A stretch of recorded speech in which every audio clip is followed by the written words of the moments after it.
Et Claire Bonichon nous a rejoint pour la revue de presse française. Rebonjour Claire. Bonjour Mariam. Lundi 6 mai, c'est le jour de l'anniversaire de l'élection de François Hollande. C'était il y a tout juste un an.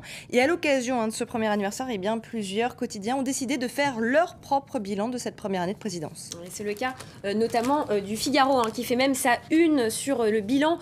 Hollande sous le regard critique des Européens, peut-on lire en une du Figaro ce matin. Un bilan jugé assez négatif par le quotidien conservateur. Les Européens, en tout cas, le jugent très durement. Ils voulaient imposer un assouplissement de la rigueur budgétaire en Europe. Et un an après, le bilan est loin d'être à la hauteur des espérances. La création des eurobonds est au point mort. La taxe sur les transactions financières est contestée par Londres. Et quant à l'alliance qu'il a essayé d'organiser avec les pays du Sud, elle a flanché, rappelle le Figaro.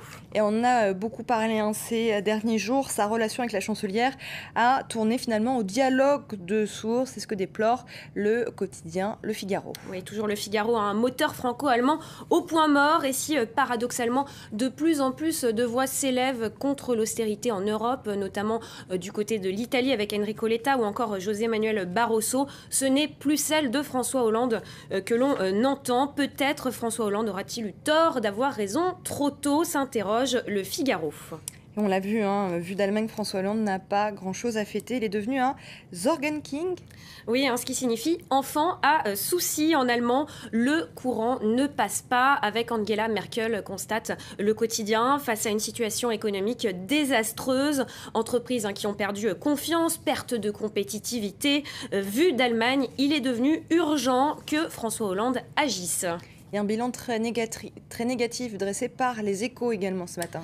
Oui, Hollande, les Échos qui font également leur une sur François Hollande, acte 1, l'année du choc fiscal. Hollande est tout simplement affaibli pour les Échos. Plus de 3 millions de chômeurs et une crise morale. Moins d'un Français sur 3 fait confiance au chef de l'État aujourd'hui, ce qui fait de François Hollande le président le plus impopulaire de la Ve République. Et le changement, c'est donc pas pour maintenant, ironise Les Échos.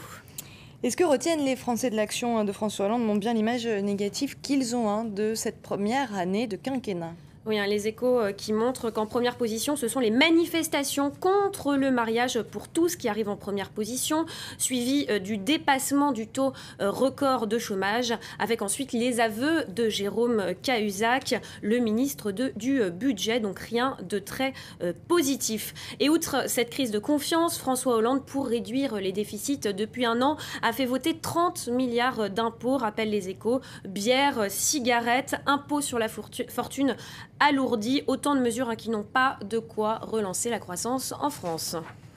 On parle beaucoup de la France, mais aussi beaucoup de l'international. Dans les quotidiens ce matin, Libération qui nous livre une assez émouvante. Libération qui s'intéresse à la Syrie, plus de 2 ans après le début du conflit. Oui, Libération nous propose un reportage à Alep, grande ville du nord du pays, une ville meurtrie où les combats se poursuivent. La cité autrefois prospère est aujourd'hui ravagée, déchirée entre zones rebelles et quartiers tenus par le régime, nous explique Libération. Les habitants se sentent abandonnés par l'Occident. On peut lire de nombreux témoignages dans cet article. Abou Ahmed, par exemple, un ingénieur au chômage qui se résigne. Il dit, je cite, « La démocratie, c'est pour eux, en Europe, pas pour nous. Mais c'est pas grave, nous nous débrouillerons. » Et dans les zones rebelles, on voit aussi dans ce reportage que des écoles de fortune se créent, des dispensaires de fortune. Et les radicaux s'organisent de plus en plus dans de nombreux quartiers de cette très grande ville. Face au chaos, les salafistes, en effet, gagnent du terrain dans les grandes villes de Syrie, nous explique Libération. Libération qui s'intéresse également à l'utilisation des armes chimiques. Le 19 mars, près d'Alep, la ligne rouge aurait donc été franchie, Claire.